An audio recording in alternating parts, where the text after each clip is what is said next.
From thought to freedom. We so often identify with our thoughts.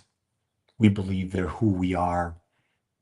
When thought is merely energy that's constantly moving, and most often it's distorted by our past conditioning and our fear of the future. Every problem we experience is born from believing the story our mind tells us rather than really seeing what it is. True freedom begins when you realize that you're the awareness behind the thought. You're not the thought itself.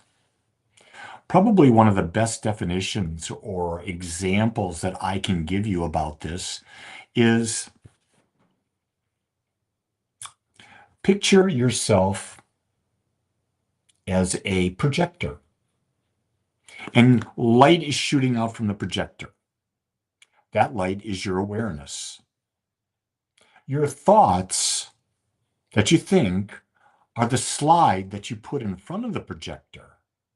And the light shining through the thoughts project the image onto the wall, onto a screen. And we get confused because we think we're the thoughts and we think we're the image, when in retrospect, we're the light. We're the observer.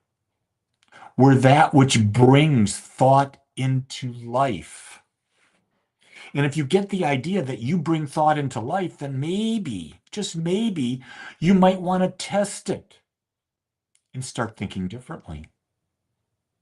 And when you think differently, you're going to act differently. When you act differently, you're going to feel differently. In fact, you're going to change your whole life experience.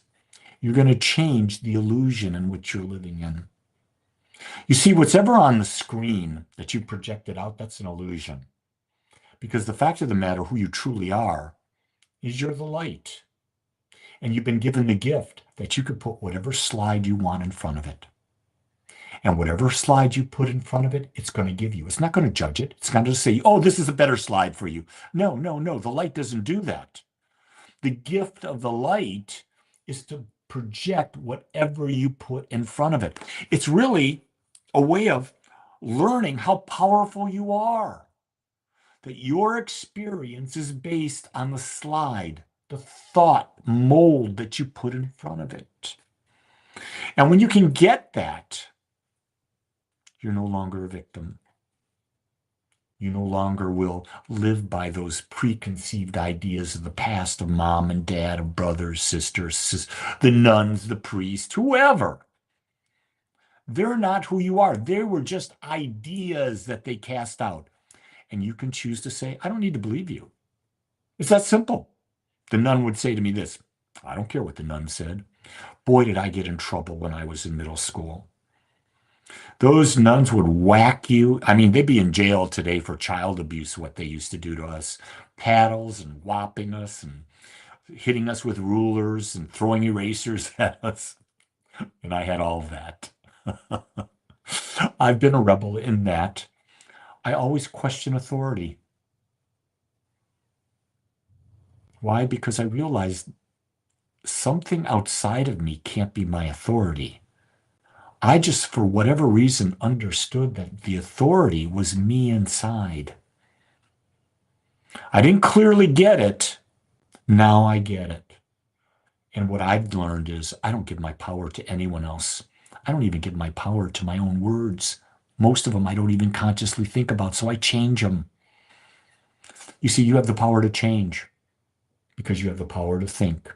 And because you have the power to think, you have the power to choose what you focus on. Where you place your focus, your energy goes. Where your energy goes, you experience. It's pretty simple. It's pretty logical. It's easy to understand. It's not easy to do because we're conditioned. We're so conditioned, and we let our old habits run our lives. Our old thought patterns run our lives. And today, maybe for you, it's a day that you stop and you start saying, no more. I'm the master of my life, not the crazy ass thoughts I've had from the past and the fears of the future. I choose to be unique. I choose to be different. I choose to be the master of my life. When you make that choice, you step out of the crowd and you step into your power, your uniqueness. And while you may think it's lonely there, it's not. When you've got power, you sleep great at night because you know you're using it.